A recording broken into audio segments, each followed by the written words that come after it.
Hey guys, so today on the channel I'm going to be discussing the latest film from director duo John Francis Daly and Johnathan Goldstein. They're the pair that gave us Vacation and the criminally underrated comedy caper Game Night. Honestly, that is one of the best comedies of the past 5 years. If you haven't seen it, check it out. People really should be paying more attention to these two directors. They are showing serious promise. Just a thought. We've got the Daniels. Could these two now be the Jonathans? I know they don't go by that name, but for the purposes of this review, I'm just going to call them the Jonathans. But yeah, if they're watching this review, give it some thought, boys.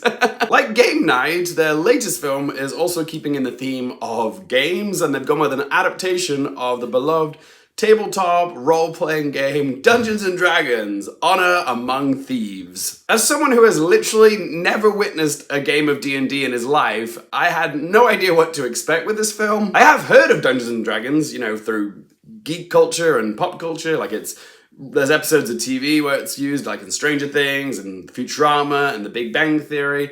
But yeah, I've never played the game, so I don't really know much about the lore of the game. So I was a brand newcomer to this world, this IP, and I have to say, as a film lover, this was way better than I expected it to be. There was definitely some prejudice on my part before I went in to watch this film. I was kind of in that mindset that, oh, they've adapted a board game because it's beloved, but is it going to be a good movie? Probably not, but it was so nice to be proven wrong. This was an incredibly fun watch. This is also one of those movies where you can tell the filmmakers themselves have a real vested interest in what it is they're adapting, okay? They are clearly fans of Dungeons & Dragons. This wasn't just a cash grab opportunity for them. They clearly care about adapting the source material faithfully and, delivering something that fans will truly love. Sidebar, if you guys have never seen the TV show Freaks and Geeks, you should. It's got a lot of faces in it that you'll recognize in their youth, but also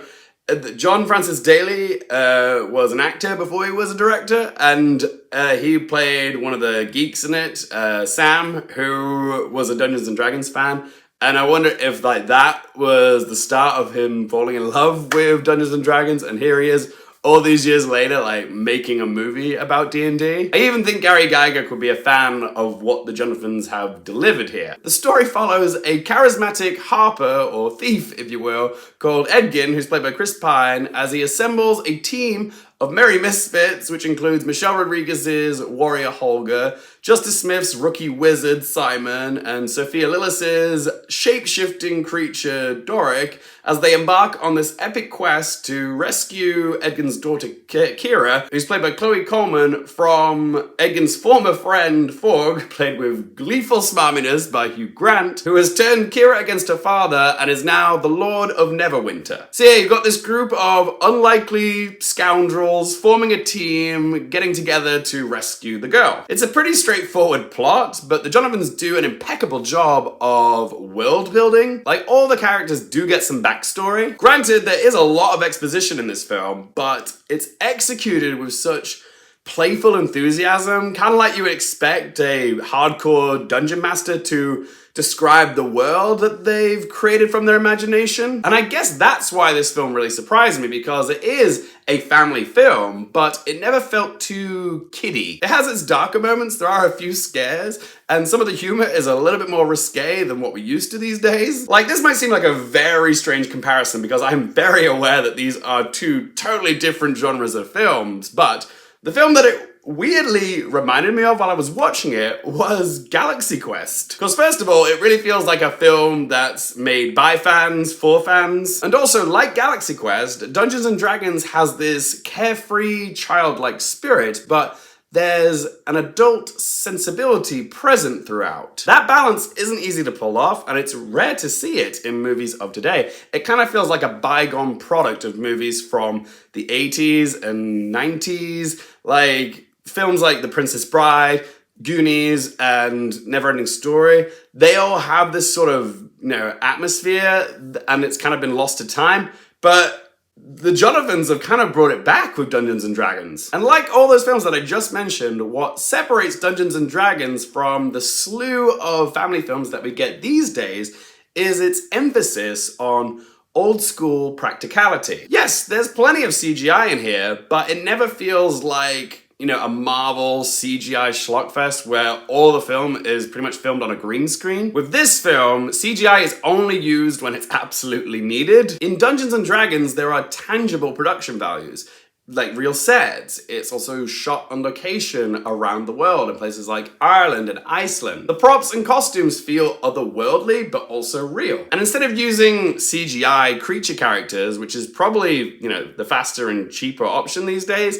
they've opted to use transformative prosthetic creature makeup, like turning actors into like snake and bird creatures. And I love seeing that practicality. It just makes the world of the film feel more lived in and authentic. There's a real charm to this movie. The Jonathans really have like cast a spell on me. And I actually think because the visual effects are used sparingly and there's more emphasis on practicality, when there are visual effects in it, they look really good because they're just blended in with all the real stuff. The performances were also really good. I enjoyed the dynamics of the team, how they bounced off each other. They were kind of giving me like a fantasy version of like the Guardians of the Galaxy squad. Chris Pine is always reliable as a leading man. I actually think he's a little bit underrated as one of Hollywood's leading men. But yeah, he just has this effortless confidence like leading a film. I can sit back and relax because I know he's in the driver's seat, like leading the cast of characters. He was so good in this. Michelle Rodriguez was also great as the potato munching Holger. Yeah, she was fierce, really funny. But the real scene stealer for me was Hugh Grant. Like, is anybody having more fun making movies than Hugh Grant right now? He just seems to be always having a good time with whatever role he's playing. He's really carving out this little niche for himself as that dickish but likable antagonist character. The only real negative that I have for this film is that I did feel it was a bit overly long. Like, I think it needed to be about 20 minutes shorter, I'd say. So yeah, it could have done with some more editing. So should we ask them 3 questions? Firstly, would I watch it again? Yes, I enjoyed the time that I spent in this forgotten realm and I would happily revisit it someday. And yes, I would like to see a sequel to this franchise. Question 2, do I recommend it for you guys? I can't speak on behalf of the D&D fans, but as a movie fan, I can say this film was a delight. It truly surprised me. It was way more fun than I expected it to be. I'd say to those, if you're like me, who have like zero interest in D&D the game or have never played the game, but you like films like Galaxy Quest or The Princess Bride, or even like Lord of the Rings or Shrek, I think you would enjoy watching this movie. Give it a try, it will probably surprise you. It's a great film for families, and I mean both kids and adults will get something out of it. And it's rare to see a film which truly captures that feeling of the 80s and 90s cinema so beautifully. So yes, I do recommend watching it, and watching it in a cinema, okay? It's mostly shot in IMAX, and it is a very sprawling type movie as well. Yeah, go see it at the cinema. Like, that's the best way to watch this film. And third question, what score do I give out of 10? Bit long, but great fun. So I'm gonna give Dungeons and Dragons Honor Among Thieves a score of 7.5 out of 10. But as always, guys, it's just one bloke's opinion. I wanna hear from you. Have you seen this movie? If you have, what did you make of it? Do let me know your thoughts in the comments section below. If you've enjoyed the video, do help me out by hitting that little thumbs up button. If you want more movie, TV, and Oscars related content, don't forget to go subscribe. And as always, guys, thank you so much for watching. For more things related to movies, TV, the Oscars, and popcorn culture, I'm Luke Hearfield, and I'll see you next time. I got so much popcorn in my tea.